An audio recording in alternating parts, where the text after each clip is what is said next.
Hi, Flames families. Welcome to Flame Keepers, a podcast dedicated to supporting the parents and families of UIC students, hosted by the Office of New Student and Family Programs.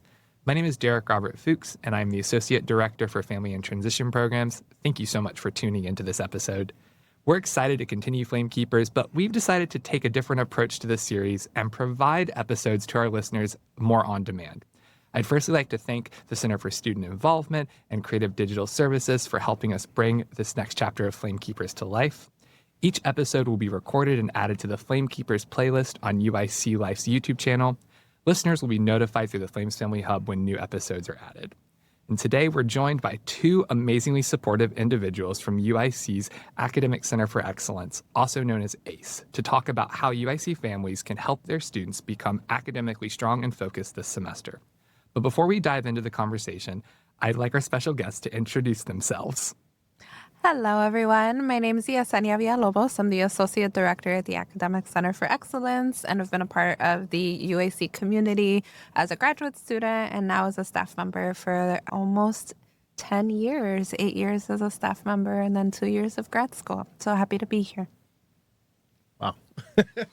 Hi, everyone. My name is Felix Castillo. I'm a senior transition coach at the Academic Center for Excellence, and I have not been here for as long as Yesenia. I have been here now almost going on 4 years. It's okay. I've been here the least amount of everyone. I started in 2023. But very, very excited to have you all here on this episode today.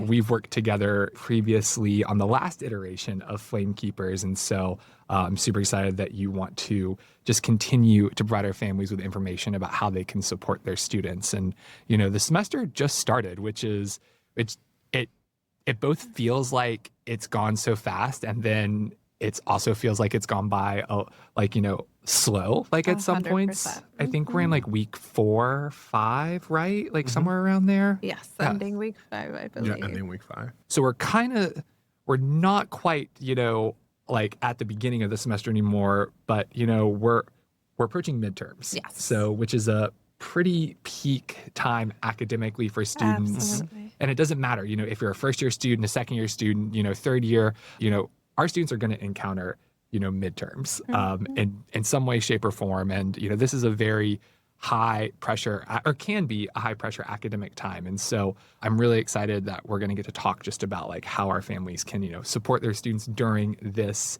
this key time within the academic year.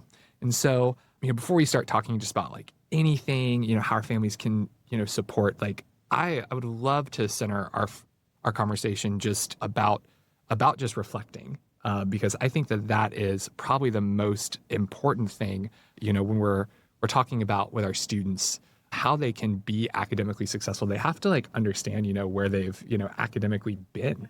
And so I came across this quote as I was preparing for our conversation today, and it comes from Margaret J. Wheatley, who is an organizational consultant, writer, leader, scholar, done a lot of things.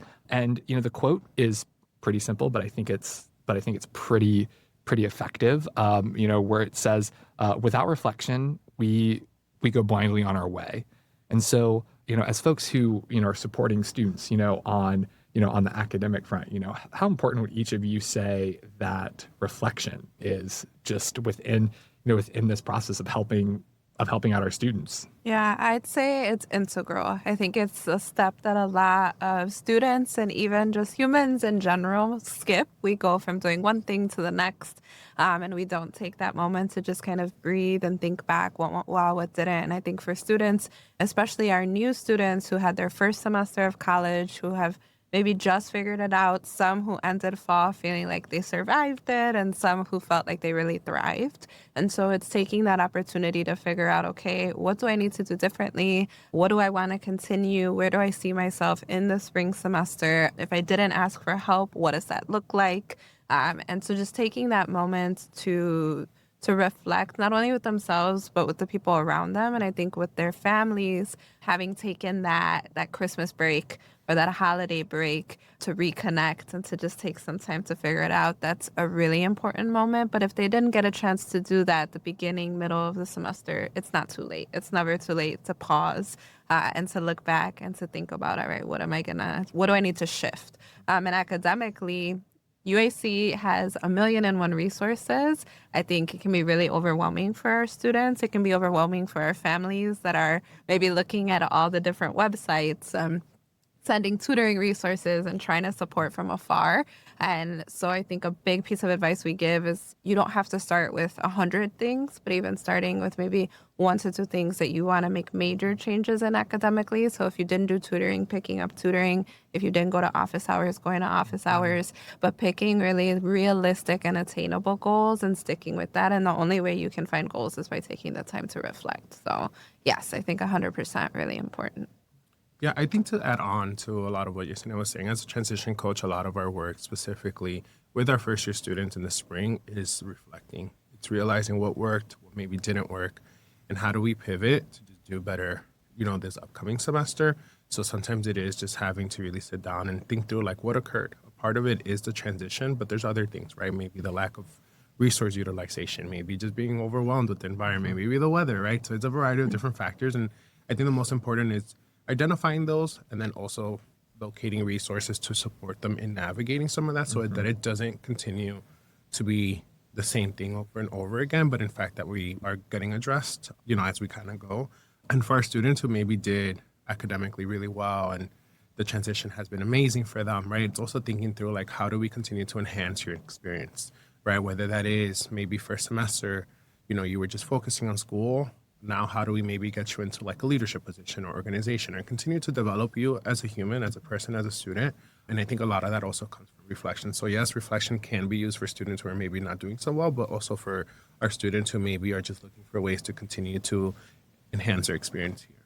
Yeah, I really appreciate both of you just bringing up that, there are external factors, that lead, to some of these things. I think about when I was an undergrad, just like, I felt like there was like this shield like around me because like, oh, I'm in college. And so, the real world or the outside world doesn't affect me. But like, that's not the case, nowadays. And so, there's a lot of external factors, that can really influence, a student's academic performance, and I think about things like stress and anxiety, just not even so much around, academics, but like, maybe around something else that hits into your, that hits into your academics, that causes motivation to dip and things like that, but it is having to, which this is hard, like having to look back like on those situations and maybe have to like relive some of those and be like, that was really, really hard, and give students giving themselves grace, right? To, I went through, through this last semester, and yes, like this influenced, but I mean, the road doesn't have to end there, correct? Like, students can pivot and change, their course, at any time, and so I really appreciate you saying, it is not too late. Do you feel that students, might think that, they've kind of already, if they're already going down one path, they've kind of like, well, I guess this is just what it's going to be for me. Do you all ever encounter that? And how do you work with students, who maybe like have developed that mindset? Yeah, I think for students who came in really excited about starting college and may have run into challenges throughout fall semester, maybe didn't get the GPA they were looking for, or questioning their major, or, something didn't go exactly as planned, it can be really disruptive to that energy and to that motivation. And so coming back into spring, I think it is, from a parent and guardian perspective, really helping to encourage them and to remind them that it is not too late, that that's an opportunity to grow. Instead of just looking at the failure of it or the disappointment in it, taking it as an opportunity to figure out how you want to do better. And I think talking about external factors is incredibly important. We don't just look at students as students. We know that students are caretakers. We know that students have jobs. We know that students are commuting, which in the city of Chicago is its own part-time job. And so I think at UAC specifically, which is a majority commuter school, there is a community for students, and reminding them they're not alone, and that if they look around campus, there are probably many other students who are going through similar situations, and finding that resilience and that motivation to keep going, and that they're here. They're still here. They're starting spring. They've made it almost to midterms at this point, and not getting stuck in that slump. finding whatever it is, that motivation, that excitement, that passion, their reason why they're here, and sticking with that and finding people who are going to support them and help them to get to the finish line of the end of the semester. I think something that I would add would just be, I like to lean into my experience going through school and stuff, and just kind of using my experience to connect with students and allow them to understand, like, there's a backstory to like how I got here, similar to how at some point for them there's going to be a backstory. No one's really going to worry about the challenges or the struggles unless you're really mentioning that, right? So sometimes I choose to share that with them for them to see, like, there is light at the end of the tunnel. It's just with everything going on, right? You might have impacted you a little bit different, but at the end of the day, right, as long as you stay committed to really pursuing your goal of that graduation to completion, that degree, like, it's possible. It's just, you're going to have to adapt as times go on. But I lean into my experience a lot, and I try my best to create like comfortable spaces for my students the minute I meet them. The reasons why is because in order for them to feel comfortable to come with us with challenges, things that they're coming across, like, they have to be comfortable with us, right? So I focus really like a lot on creating a comfortable space for them to come on in and share really what some of those struggles, challenges may be, so that we're able to address them early on and be able to find those early interventions that maybe need to be had in time, rather than waiting till like the week before the semester is over and you realizing, like, well, there's not really much that we can do at that point. I always look at semesters being kind of an opportunity, like at the beginning of the semester, it's an opportunity to reset, right? So just because last semester might have not been your greatest semester doesn't mean that momentum has to continue. It's an opportunity, I think, in a way to like just press that reset and hopefully do better this semester. Yeah, and I always like to share with students, if you're going through a hard time, one, reach out. You've got resources, here, and that comes in so many forms, that we're going to get into later on in our conversation. But I also just, in families like who are listening, like, remind your students, they have lived through every bad day that they have had so far, and so that, as you were talking, like, I just remembered that quote and sharing that at orientation, just like watching, both students and families, really, I think, lean into that. And it's like, you've survived every bad day, that you've gone through so far. And so, you are resilient, and it's just being able to realize that. And, families, who are tuning in, just also know that, you've got so much to offer them. And I think there's a lot of times where families are like, I want to help. I just don't know how, because they might not have had, that experience, maybe going to college, wasn't,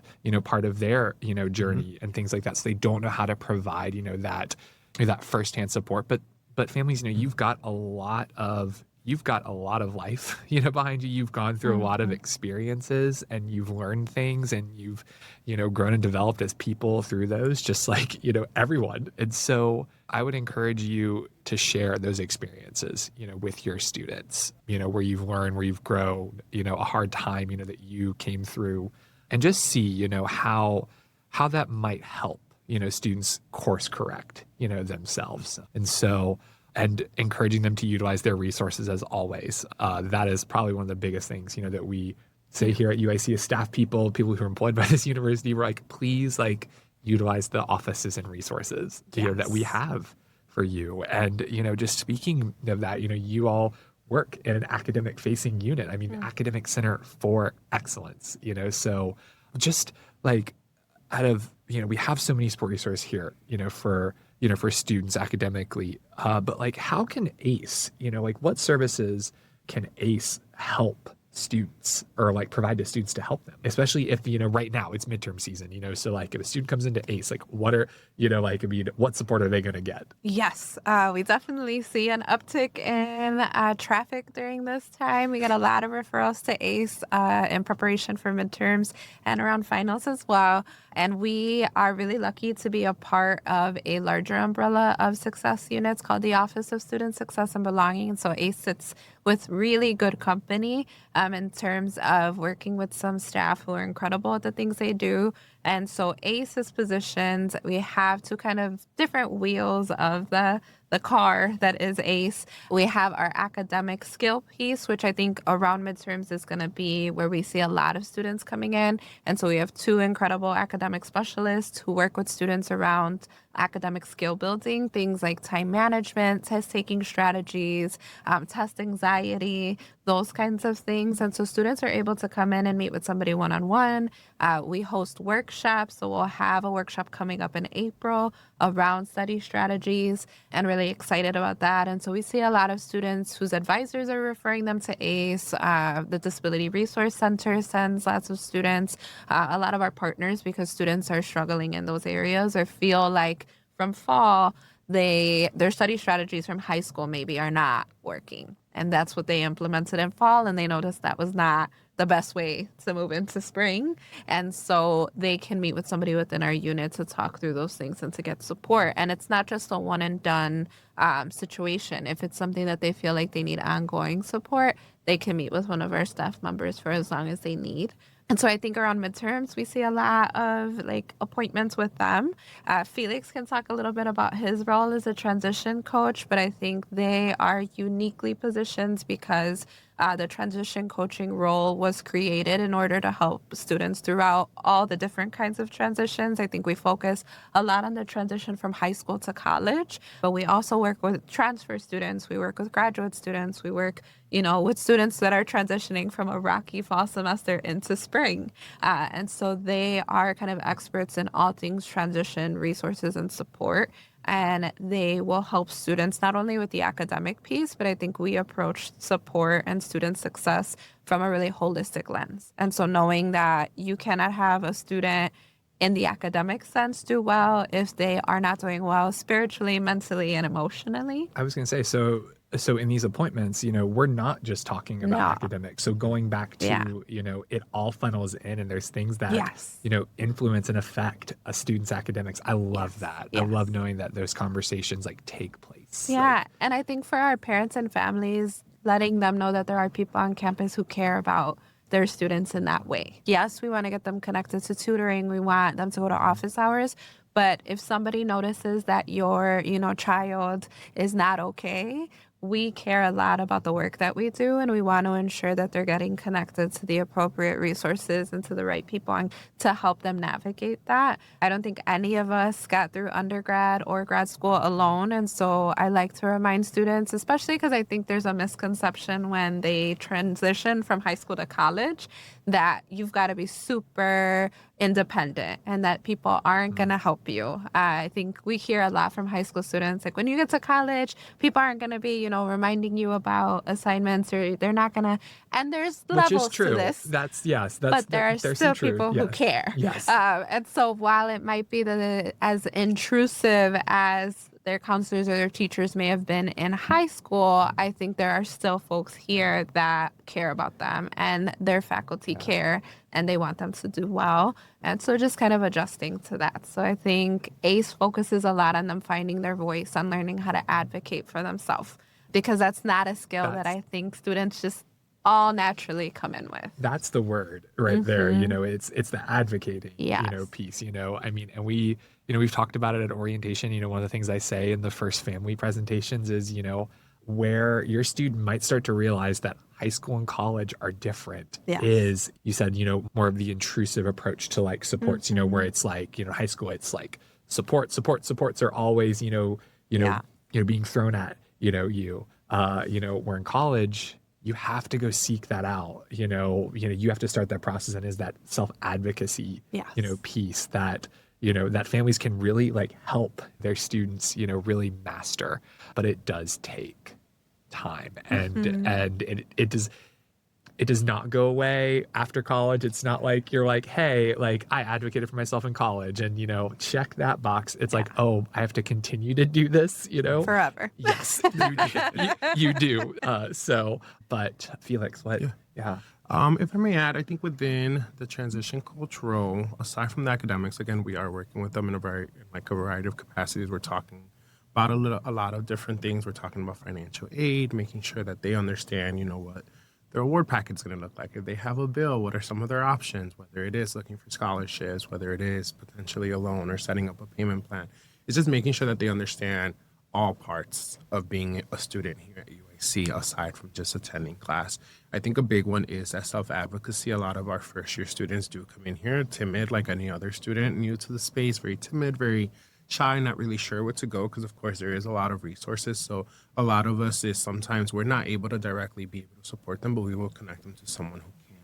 Right. So some of the things that we practice within our office is we are lucky to be in the student services building where there are a ton of services. So we are usually walking down with our students to places, whether it's a financial aid office, whether it's a disability resource center, to ensure that they at least have someone right there behind them to advocate for them as well. As we know that sometimes during those first couple times that you're learning how to ask for support or ask for what you need, like it can be a little bit intimidating. It can be a little bit nerve-wracking. So we go down there with students to those offices to ensure that they're able to communicate effectively what it is that they're looking for. And if not, we're able to step in and just kind of support them with clarifying some of that. In addition, within the Academic Center for Excellence, we offer peer success coaches. Now, this is a unique program. It is a student-to-student program.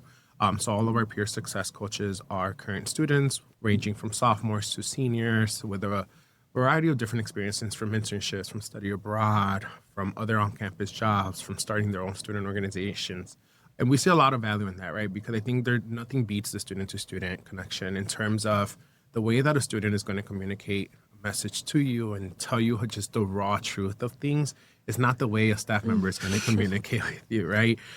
So I always encourage my students, like if you're looking to find out more about classes, if you're looking to find out more about internship opportunities, let's connect you with a student, right? Because I might have a general idea, but I won't be able to tell you exactly what steps you need to go through, where you need to look, like another student who has navigated that. So we find a lot of pride in that. And you know, a lot of our students, even for our peer success coaches, is an opportunity for them to also develop some of their leadership skills and get comfortable with doing presentations, facilitating different workshops and things like that as well. Yeah. Those peer success coaches sound a lot like orientation leaders, you know, but just, you know, providing that, you know, post, you know, support. And so I fully agree that a student will gain so much from just talking to other students. And so these peer success coaches, they're students here at UIC. Have a lot of them used, you know, the services that ACE provided? Like were they working with a peer success coach and then they decided, you know, hey, I want to do this and help? So it's a mix. All of our current peer success coaches have worked with a transition coach to some capacity and have come through our programs. Some of them did utilize the services while they were a first-year student or at some point have connected to a peer success coach too, and have wanted to transition into the position. Some of them do it as a way to continue to connect with students, but some of them also do it as they're looking to gain experiences. Some of them are in education, psychology, some of those humanity majors. So they look at as a way to continue to build experience and continue to develop some of that. So that may be while they are internship during their last year or going into their professional field, right? They have already developed some of those skills that they know for sure are going to be beneficial for them. Yeah. And some of our best, I think, peer success coaches have been orientation leaders, have had other leadership positions on campus. And so I think it is encouraging your students to take advantage of leadership positions on campus because it opens up doors. These are people who will write you letters of rec when you're thinking about grad school or when you're applying to jobs. And so we're really lucky that we've built a community and a network of other staff members who refer students to us, who have had really great leadership experiences in other departments that we partner and we collaborate with. And they're just a fantastic group. There's 14 of them this semester, and the energy that they bring into our space is wonderful. I think it's a reminder that like when our spaces are full of students, they are at, you know, they're most lively and they're most positive, and they thrive when we have that kind of student impact and student activity. Yeah, I love that. And I love just like, I totally picture you all, your success coaches, like walking students, you know, from your office, you know, up to another office in the student disability services.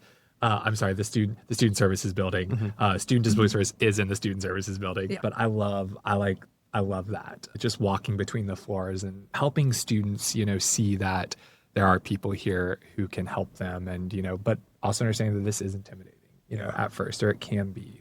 but I do love hearing just the touch points that you have with the students to make them feel comfortable and, to get them in that, in that mindset of success. And so how can families help? I know we talked a little bit like at the beginning. I know I shared families share your experiences, that you've got, even if they aren't directly tied to college. But, how can families be supportive of their students during this midterm season and help them find that academic success they're looking for? Yeah, I think we do see a number of families who come into our space. We've helped with things like FAFSA or getting registered. And so it's always really nice when we have families come into the space or we see them virtually through Zoom or they call into the office and mom is in the background or, they have their guardian there. And so we do work a lot with families. And I think one of the things that parents are navigating and guardians are navigating at this time is how involved to be.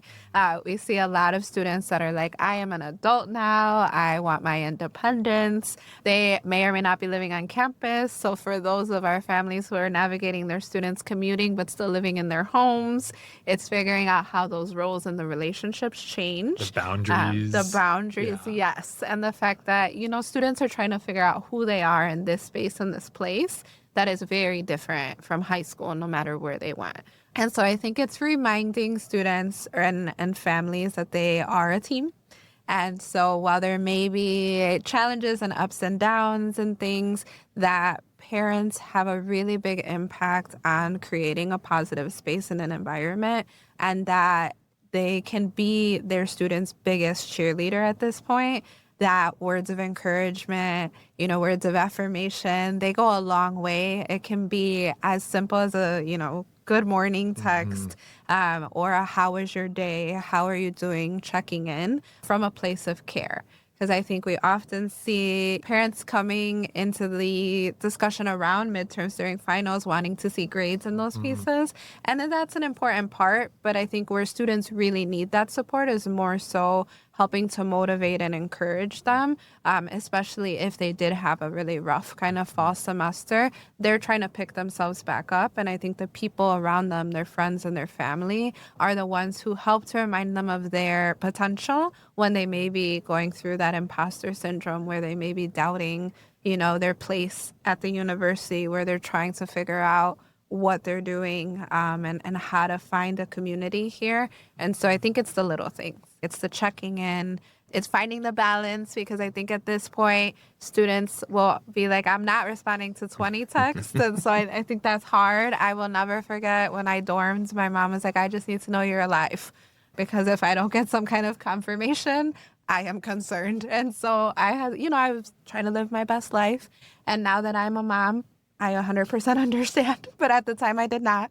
And so I think it's finding that it's having clear and healthy lines of communication and finding a respect for who they're trying to become, while also, still acknowledging that these are your babies, no matter how old they get. And so, yeah, taking it day by day and trying to figure out what works for you and what works for them, and finding that kind of common respect, I think is really important. I think in addition to that, I would definitely add to celebrate, I think just progress in general. This goes beyond like just letters, like the letter grades that they receive for these classes, right?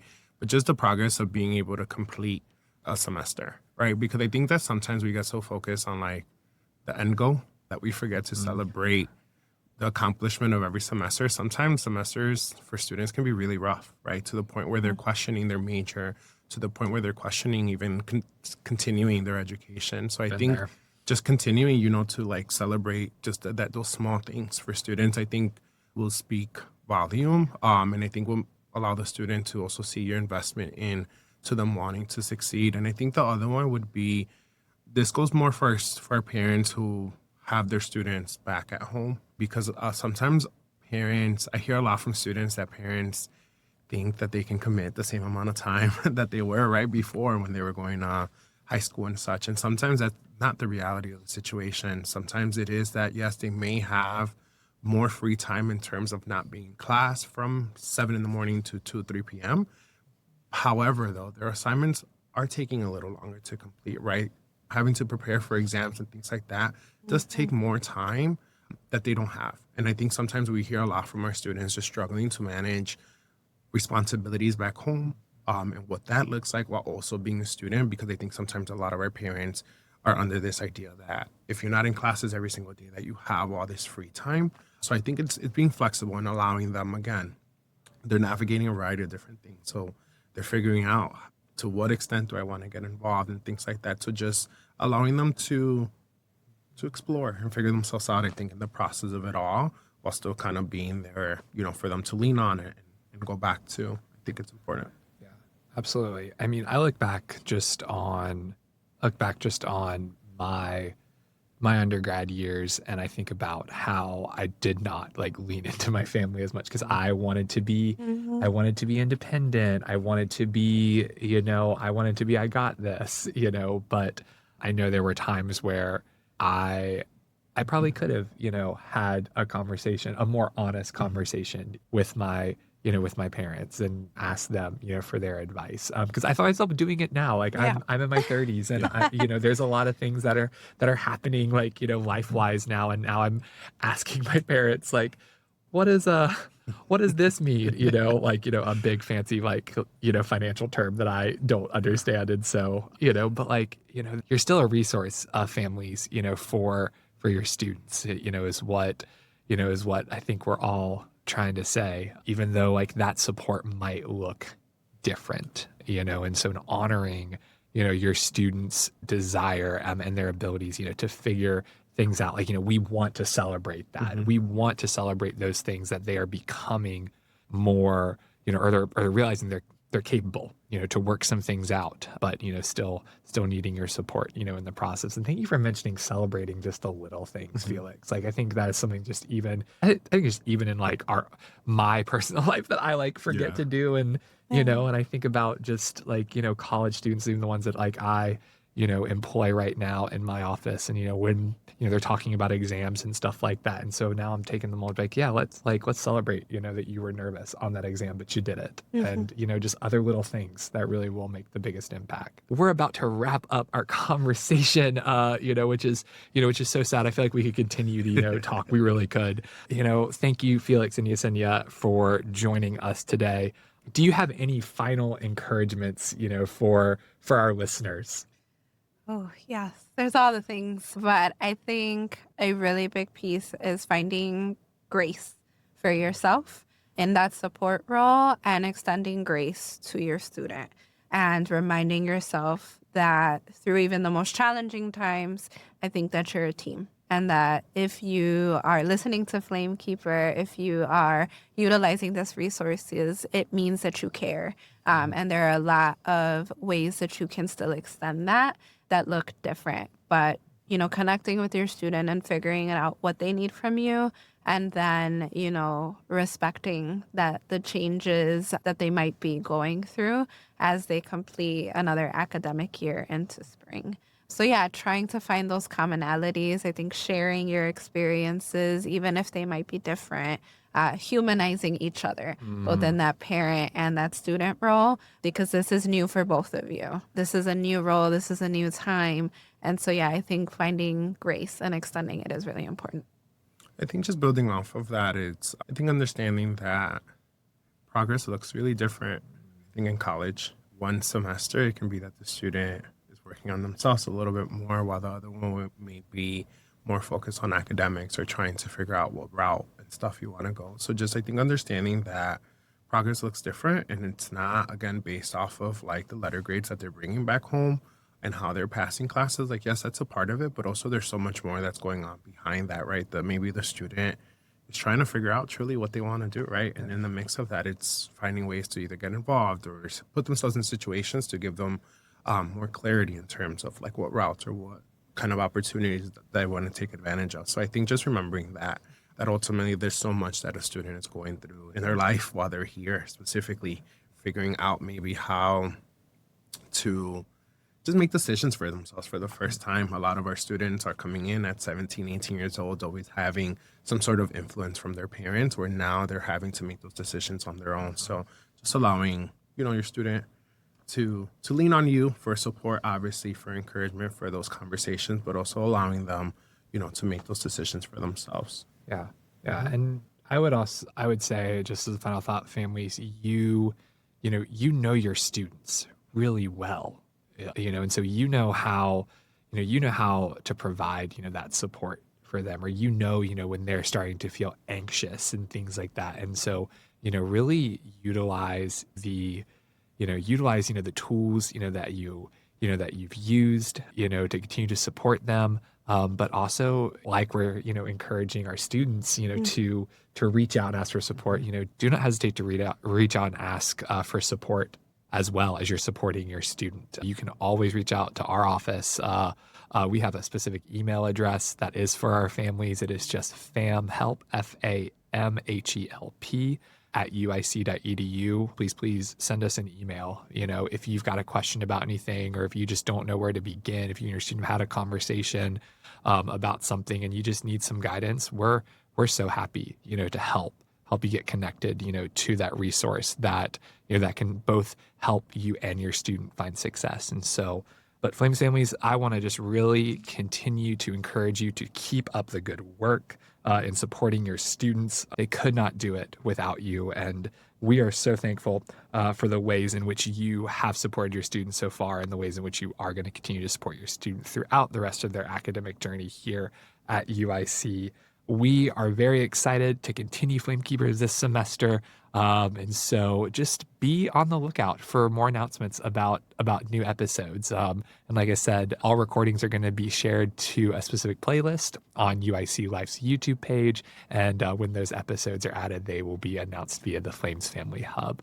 Thank you all so much for tuning in. And thanks again, Felix and Yesenia, for being here. And Flames families, keep the fire burning. Have a great rest of your week.